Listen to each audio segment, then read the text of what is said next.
दोस्तों, एक तरफ भारत के प्रधानमंत्री नरेंद्र मोदी G20 समिट की साइडलाइन में अमेरिका के राष्ट्रपति डोनाल्ड ट्रंप से मुलाकात करते हैं, तो वहीं दूसरी तरफ इस मुलाकात के 24 घंटे के अंदर ही भारत की तरफ से अमेरिका के ऊपर बड़ा प्रतिबंध लगा दिया गया है। और जिस तरह की कार्रवाई अभी तक वह भारत जैसे देशों के खिलाफ करता आया है, अब भारत ने उसको उसी के अंदाज में जवाब देना शुरू कर दिया है।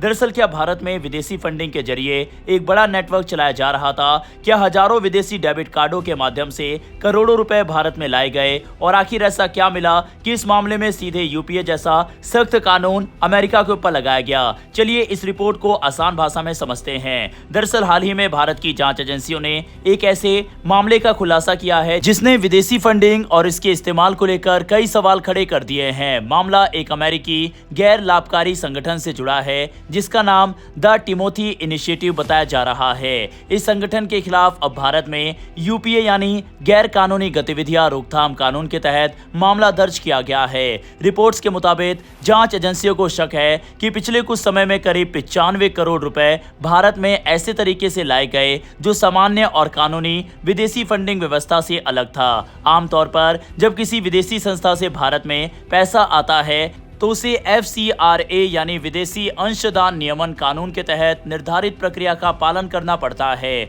लेकिन जांच में दावा किया गया कि इस मामले में धनराशि को दूसरे रास्ते से भारत में पहुंचाया गया। सबसे चौंकाने वाली बात यह बताई जा रही है कि इस पूरे नेटवर्क में लगभग 1000 विदेशी डेबिट कार्ड इस्तेमाल किए गए। जांच एजेंसियों के अनुसार इन कार्डों को भारत के अलग अलग राज्यों में ATM मशीनों पर इस्तेमाल किया गया और बार बार नगद राशि निकाली गई, यानी पैसा सीधे बैंकिंग चैनलों के बजाय नगद निकासी के जरिए देश के विभिन्न हिस्सों तक पहुंचाया जा रहा था। पर ईडी की शिकायत के आधार पर यह मामला आगे बढ़ा। एजेंसी का कहना है कि ये कोई छोटी या बिखरी हुई गतिविधियां नहीं थी, बल्कि एक व्यवस्थित नेटवर्क की तरह काम कर रही थी। जांच में सामने आया कि अलग अलग लोगों को ये कार्ड दिए गए थे और वे विभिन्न शहरों और राज्यों में जाकर नकदी निकालते थे।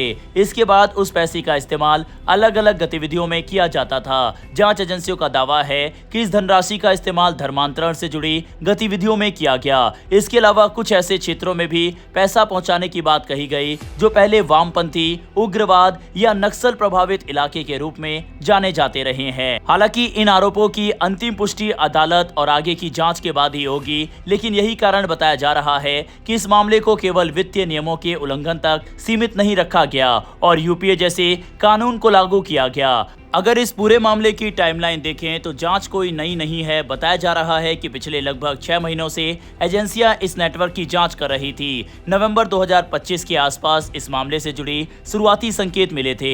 इसके बाद कई जगहों पर तलाशी अभियान चलाए गए और दस्तावेजों की जांच की गई। फिर जून 2026 में पुलिस को औपचारिक शिकायत दी गई और उसके बाद कुछ ही दिनों बाद यूपीए के तहत मामला दर्ज कर लिया गया। जांच में एक और दिलचस्प बात सामने आई। रिपोर्ट्स के अनुसार बरामद किए गए डेबिट कार्ड पर सामान्य भारतीय नाम लिखे हुए थे। कुछ कार्डों को अलग अलग क्षेत्रों के हिसाब से चिन्हित भी किया गया था। इससे जांच एजेंसियों को शक हुआ कि पूरा नेटवर्क पहले से योजनाबद्ध तरीके से संचालित किया जा रहा था। यही वजह है कि एजेंसियां इसे एक राष्ट्रीय स्तर का संगठित ऑपरेशन मानकर जांच कर रही है। इस मामले का अंतर्राष्ट्रीय पहलू भी चर्चा में है। दरअसल हाल के दिनों में भारत के FCRA नियमों और उनमें संभावित बदलाव को लेकर अमेरिका के कुछ सांसदों ने चिंता जताई थी। इसी बीच भारत में इस संगठन के खिलाफ सख्त कार्रवाई सामने आई। हालांकि सरकार की ओर से दोनों घटनाओं को सीधे तौर पर जोड़कर कोई आधिकारिक बयान नहीं दिया गया, लेकिन राजनीतिक और रणनीतिक हलकों में इसकी टाइमिंग को लेकर चर्चा जरूर हो रही है। यहाँ एक बात समझना जरूरी है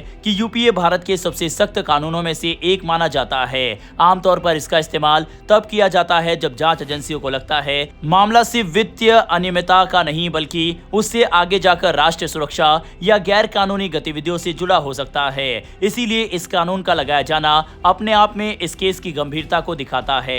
फिलहाल जांच जारी है और आने वाले समय में और भी जानकारियां सामने आ सकती है। अभी तक जो जानकारी सार्वजनिक हुई है वह जांच एजेंसियों के दावे और रिपोर्ट्स पर आधारित है, लेकिन इतना जरूर है कि इस मामले ने विदेशी फंडिंग, उसके इस्तेमाल और निगरानी व्यवस्था को लेकर एक नई बहस शुरू कर दी है। क्या मौजूदा नियम पर्याप्त है? क्या ऐसे नेटवर्क को पहले ही पकड़ा जा सकता था? और क्या भविष्य में ऐसे मामले को रोकने के लिए और कड़े कदम उठाने की जरूरत है? आपको बता दें कि अमेरिका के ऊपर पहले भी दुनिया के कई देशों में चुनाव को प्रभावित करने, सत्ता परिवर्तन और धर्मांतरण जैसे आरोप लग चुके हैं और अमेरिका इस तरह की गतिविधियों में शामिल भी रहा है। ऐसे में भारत में भी वह इस तरह की कोई गतिविधियां चला रहा हो, इससे दरकिनार नहीं किया जा सकता।